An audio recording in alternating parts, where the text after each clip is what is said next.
আজকে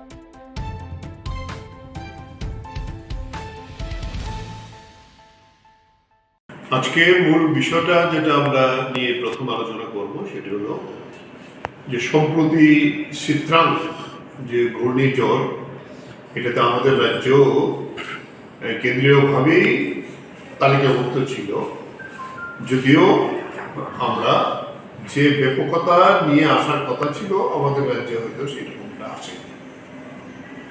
গভর্নমেন্টের একটা প্রস্তুতি ছিল, আমরা দেখেছি আগে মুখ্যমন্ত্রী নিজে সভা করেছেন, বিভিন্ন জেলা মহকুমা এমনকি ভিডিওদের পর্যন্ত দায়িত্ব দিয়েছিল।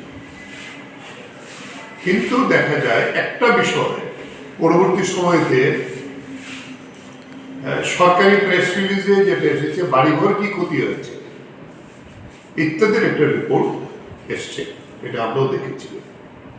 কিন্তু কৃষকরা এই সময়তে যেভাবে ক্ষতিগ্রস্ত হয়েছে, সোনামুড়া একটা অংশ, দক্ষিণ ত্রিপুরার বিলোনিয়া, সাবরুম, শান্তিবাজার এবং পশ্চিম ত্রিপুরারও মূলত আমাদের যে কৃষি অধ্যুষিত যে এলাকাগুলো আছে, এদিকে লঙ্কামোড়া, শাকমোড়া থেকে আরম্ভ করে এই উত্তরাঞ্চলটা,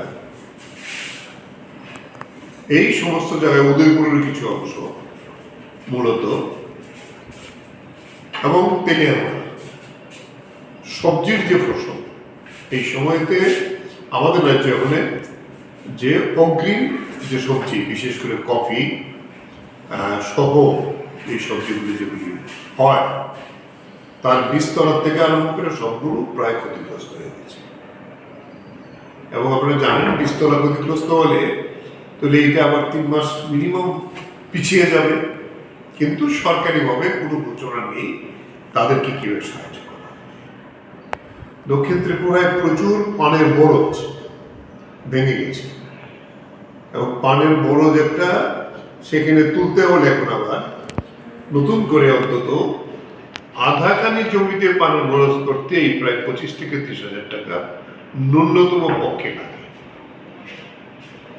মূলত এটা উদয়পুর সহ বিভিন্ন জায়গাতে, ওই দিন আমি কোমরপুরে গিয়েছিলাম, আমবাসায় একটা প্রোগ্রাম ছিল, যে ধান খেত যেভাবে শুয়ে দিয়েছে আর কি। এখন কার্তিক মাস ধানের আসতে শুরু করেছে, যেটা কোনো কারণে কোনো ধান যদি পেকে থাকে সেটা হয়তো শুয়ে গেল, অত ক্ষতি হবে না, কিন্তু যে ধানগুলো থুর এসেছে কেউ পড়ে গেছে, এগুলিতে প্র্যাকটিক্যালি আমাদের কৃষকের ভাষা বলি এটা চিটা হয়ে যাবে, চুচা, এবং এগুলিতে আর ধান হবে না।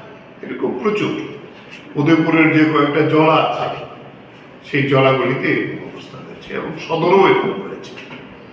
বলে এর ক্ষতি নিরূপণ করার জন্য, কৃষকদের সাহায্য করার জন্য সরকারিভাবে এখন পর্যন্ত আমরা কোনো নোটিফিকেশনও দেখিনি, কোনো তথ্য সংগ্রহ করার জন্য।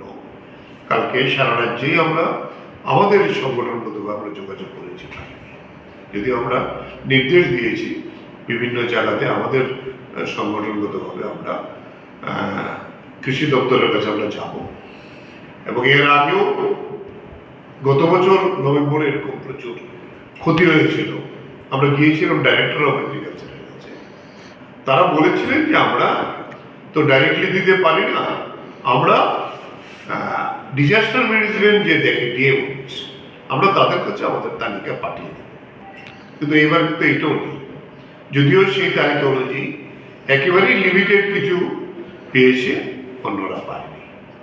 ফলে সেই জায়গায় যে ধানের ক্ষতি, সবজির সবচেয়ে বেশি ক্ষতি হয়েছে, এবং কিছু জায়গায় পানের বরজ এবং রাবার গাছও ক্ষতিগ্রস্ত হয়েছে। আমরা কৃষক সভার পক্ষ থেকে সরকারের কাছে দাবি করব অতি সত্বর এগুলো নিরূপণ করে যাতে তাদের কৃষকদের সাহায্য করা হয়। তা না হলে আমরা বলবো যে এখন সবজি যা মাঠে উঠার কথা, তাহলে সবজির দাম বেড়ে যাবে, এবং কৃষকরাই যে ক্ষতিগ্রস্ত আমাদের প্রধান কথা। দ্বিতীয় যে প্রশ্নটা, এটা নিয়ে এখন রাজ্যের এই প্রান্ত থেকে অপর প্রান্ত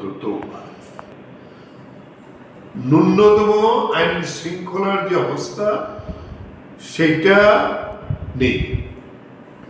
গত কয়েকদিনে নাবালিকা 14-15 বছরের মেয়েরা বিজেপির বিভিন্ন অংশের নেতাদের দ্বারা, মন্ত্রী, বিধায়ক, তাদের ছেলে আত্মীয় দ্বারা